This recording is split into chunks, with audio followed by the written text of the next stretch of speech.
안녕하십니까. 12월 27일 수요일 오전 11시를 막 넘겼습니다. 어저께 오후 3시에 국민의힘당에서는 한동훈 전 법무부 장관을 비상대책위원으로 전국위원회에서 선출하였습니다. 이어서 한동훈 비대위원장의 취임 연설이 있었습니다. 이 연설은 일부 좌파 언론 매체를 제외하고는 모든 언론과 매체에서 대단히 호의적으로 받아들이고 있습니다. 그는 몇 가지 중요한 입장과 선언을 했습니다. 첫째는 선민 후사 정신으로 나는 이번 국회의원 선거에 지역구건 비례대표건 출마하지 않고 백의종군하면서 그리고 이 나라 정치를 구렁텅이에 빠뜨리고 국민을 질곡으로 내몰고 있는 운동권, 기득권 세력인 민주당을 반드시 이겨서 국회에서 과반수를 획득해야 되겠다. 운동권, 기득권 세력의 타파다. 이런 선언을 했고, 그리고 나는 윤석열 대통령의 아바타가 아니고 따라서 윤석열 대통령의 호위무사가 아니다라는 선언을 했습니다.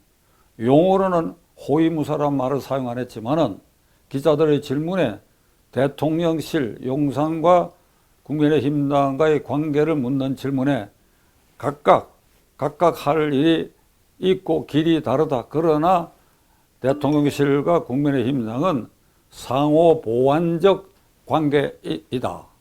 그러니까 할 말은 하고 그리고 직언할 건 하고 하겠다는 것을 분명히 얘기하였습니다. 어제 저 연설은 민주당을 일단 1회전에서 한동훈 위원장이 등장하자마자 KO 다운을 시킨 겁니다. 누구를? 이재명을. 국회의원 입법하지 않겠다. 그리고 불체포 특권을 공천받는 사람들에게 전부 서약을 받고 22대 국회에 진입하는 국민의힘당 의원들은 스스로 불체포 특권을 포기하게 하겠다. 불응하는 자는 당에서 쫓아내겠다. 이런 얘기까지 겹쳐서 선언을 했기 때문에 이것을 이재명 대표와 강경파들은 어떻게 받아들일 것인가. 오늘 아침까지 제 눈에는 민주당 강경파들이 헐뜯기에 시종하고 있어. 김건희 특검법은 악법이라고 얘기했으니까 김건희 호위무사고 윤석열의 호위무사 아니냐. 이런 얘기. 그리고 검사공화국이다. 그리고 심지어는 이기붕짝이 날 것이다. 이승만 정권 말기에 부정선거에 관여해가 그를 옹호하다가 결국 4.19를 맞아서 일가가 자살한 이기붕짝이 날 것이다.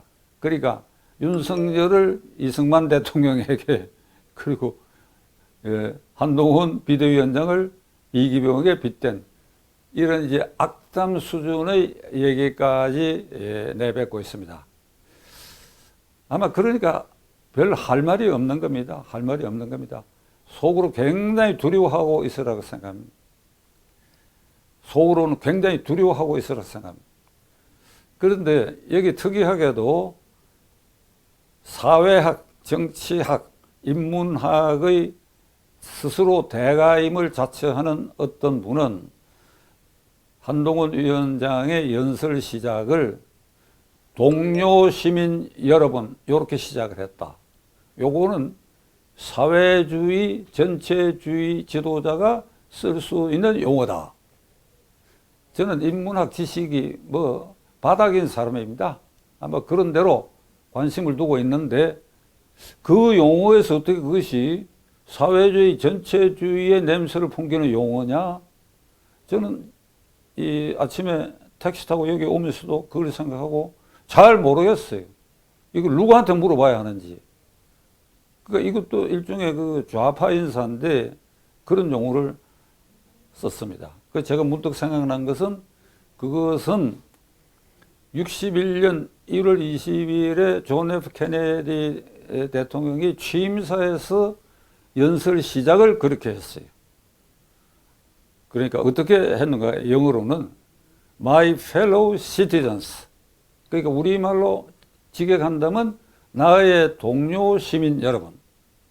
그러니까 요런 표현을 쓰고 그리고 앞과 뒤에 국민이라는 이런 말은 사용하지 않았어요. 앞부분에는 케네디가 민주당 출신이니까 민주당 상원 원내대표 덕선 상원의원 그 사람 이름을 제일 앞에서 세웠어요.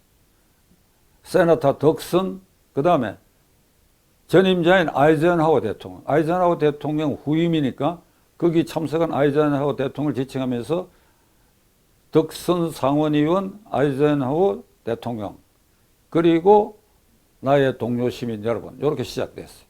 그러니까 이 전체 구도로 봤을 때 그러면 케네디도 사회주의, 전체주의 정치가였느냐? 그것은 아니지요. 그러니까 이런 한동훈의 등장으로 정확한 이게 굉장히 주목을 받고 있다. 저는 한 달 전서부터 한동훈 비대위원장 또는 선대위원장 이 얘기가 나왔을 때 두 가지를 얘기를 했었습니다.